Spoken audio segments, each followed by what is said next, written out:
From Wish TV and the All Indiana Podcast Network, this is the News 8 Daily 8 Podcast, a Wish TV News 8 update. Hi, this is Hannah Mordeau, and this is your News 8 Daily for Friday, October 11th. Sunny skies, highs near the 80s today. We're starting out cooler in the 50s, but it's going to be a really beautiful day, feeling like fall in the morning. And then by this afternoon, giving you more of those summer vibes. We're following breaking news. Police say one person is dead after a hit-and-run crash just north and east of downtown Indianapolis. It happened on North Keystone Avenue near East 27th Street. That's in the Martindale-Brightwood neighborhood. IMPD says officers were called to the scene just after 5 this morning. Officers tell us they think the victim was a pedestrian who was hit by a vehicle. The driver did not stay at that scene, and police do not have a description of the car.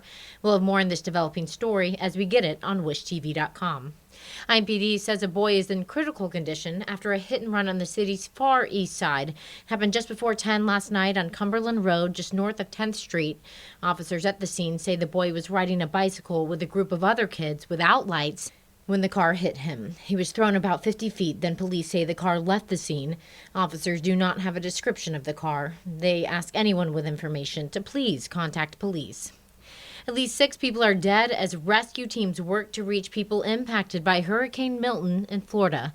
The storm turned out not to be a worst-case scenario, according to Florida's governor, but it still left behind a lot of damage. News 8's Danielle Zukoski spoke to some people from Indiana who rode out the storm in the South. Each of the Hoosiers I spoke to had a different story. 2 were on vacation and rode out the storm. Another was a mother living in Florida without the means to evacuate. You heard from her a day before the storm. All are fine now, but they're shaken. Amy Hoover and her husband moved from Indiana to Florida a few years ago. They only have one vehicle, and that minivan is not big enough for their 8 children. So they were forced to ride out the storm in Citrus County, Florida. It was just scary, loud and scary through the night. The kids were up all night.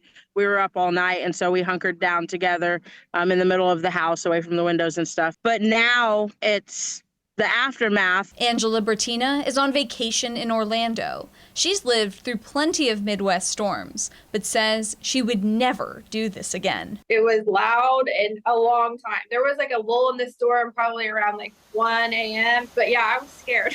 When I got up this morning, I was like, I'm never doing that again. Finally, on the eastern side of the state in Daytona Beach was Jeffrey Steele, his wife Katie Steele, and their 3 daughters. They decided to ride out the storm, but were going to go inland if necessary. The wind was absolutely crazy last night. We rented a condo for the week for a fall break. Had water coming in through the doors. I had probably, 2 inches of water in our bedroom this morning. And the wind actually took the wall unit air conditioner and blew it out of the wall into the bedroom. All of these Hoosiers say they're thankful to be safe after the storm. For most of these Hoosiers, the chaos is over when they go home. But for Hoosiers that call Florida home now, this is just the beginning.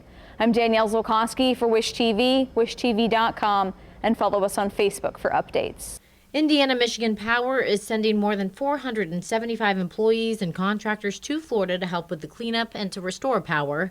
The utility company says it's sending line workers, fleet technicians, safety staff, and tree trimming experts.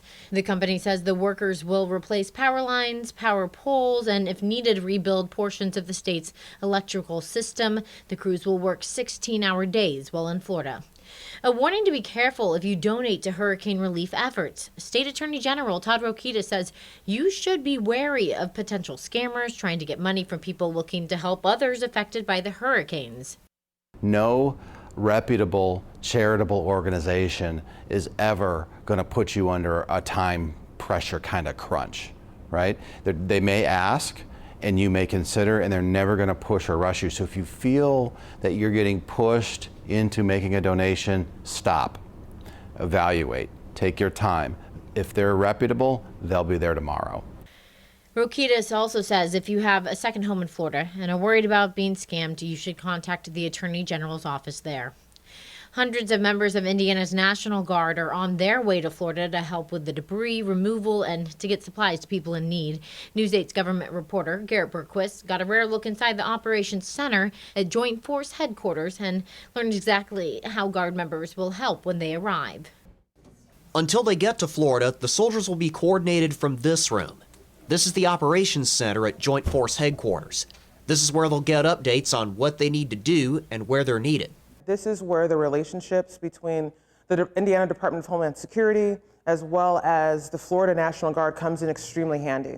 We're constantly communicating back and forth as to what the situation is on ground to update the type of resources, equipment, and personnel that are required to. About 400 Indiana National Guard soldiers are heading to the disaster zone.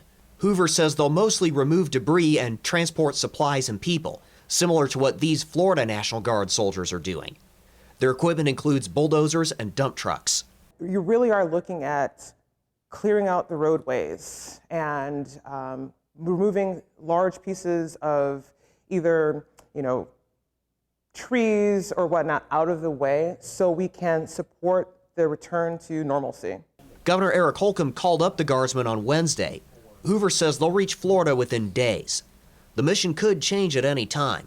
Hoover says the soldiers are ready for any new missions that pop up. She says that's what they train for.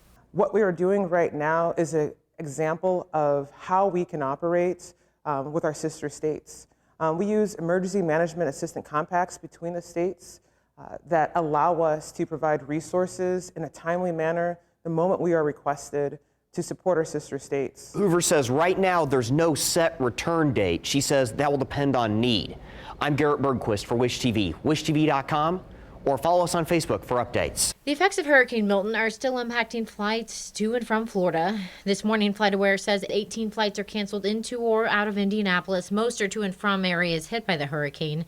Orlando International Airport posted departing flights started again today, and the FAA's airport tracking system says Tampa's airport opened at 8 this morning.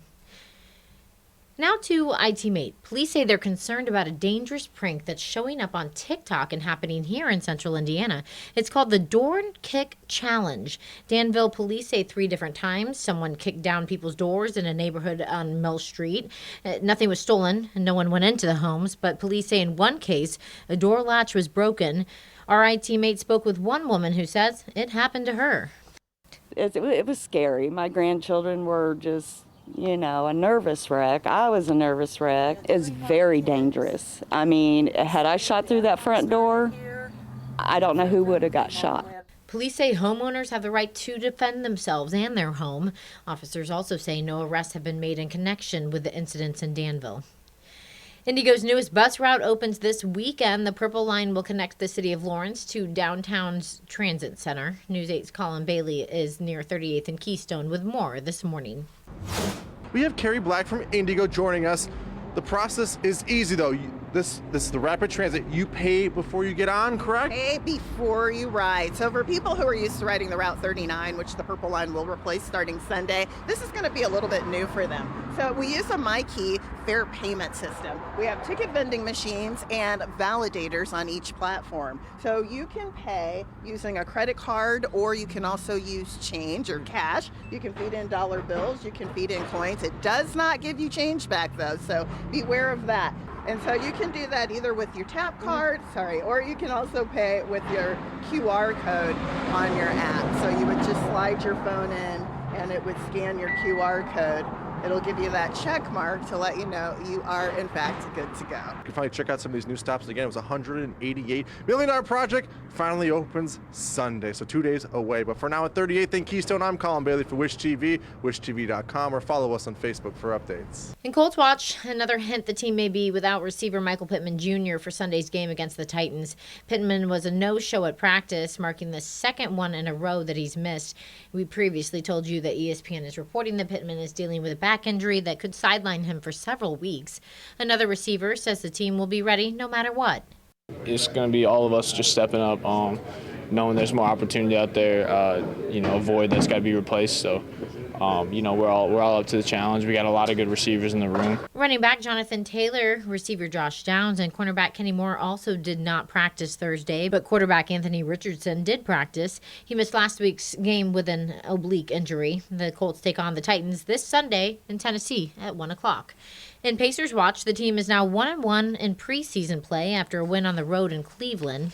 The starters got plenty of playing time last night. Tyrese Halliburton with a pass inside to Miles Turner for the slam dunk in the first half. Pacers win 129-117. They have another preseason game against the Memphis Grizzlies at Gainbridge Fieldhouse on Monday. That will be the first time we see the former Purdue star Zach Edey as a pro at the Fieldhouse since he was drafted by the Grizzlies in June. Now, here's Jane King with your business headlines and how Hurricane Milton is impacting the job forecast. So Hurricanes Milton and Helene could have an impact on the entire nation. Weekly jobless claims jumped last week, partly due to Helene and its destruction. And Milton's numbers could bump up the jobless rate in the October jobs report, which is released just before the election. Well, Social Security recipients will see a 2.5% increase to their Social Security and Supplemental Security income benefits next year. That's an increase up about $50 a month starting in January. This cost of living adjustment is the lowest since 2021 as inflation has steadied.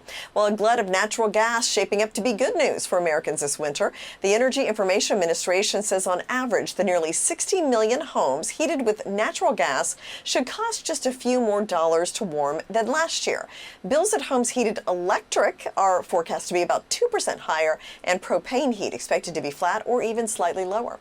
Well, Tesla CEO Elon Musk unveiled a driverless robo-taxi. It will be priced under $30,000. It's an almond-shaped cyber cab with no steering wheel or pedals. Tesla plans to start producing it before 2027, and the electric car maker unveiled a second vehicle, a robo-van, which is designed to shuttle up to 20 people at a time. Well, it was a losing day for stocks. Inflation numbers for September were hotter than expected.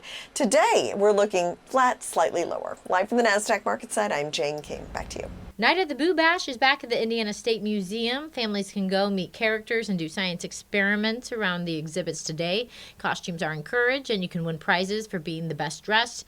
Parties from 6 to 8 tonight. Tickets are $12 each. This has been your News 8 Daily. From Wish TV, I'm Hannah Mordeau. Watch us on wishtv.com and follow us on Facebook for updates. This is the News 8 Daily 8 podcast, a Wish TV News 8 update on demand. For even more, on demand and on the go, connect with Wish TV on Facebook at wishtv.com and on the free Wish TV mobile app. Thank you for listening, and be sure to like, subscribe, and follow this podcast for updates every weekday morning on the All Indiana Podcast Network and wherever you get your podcast.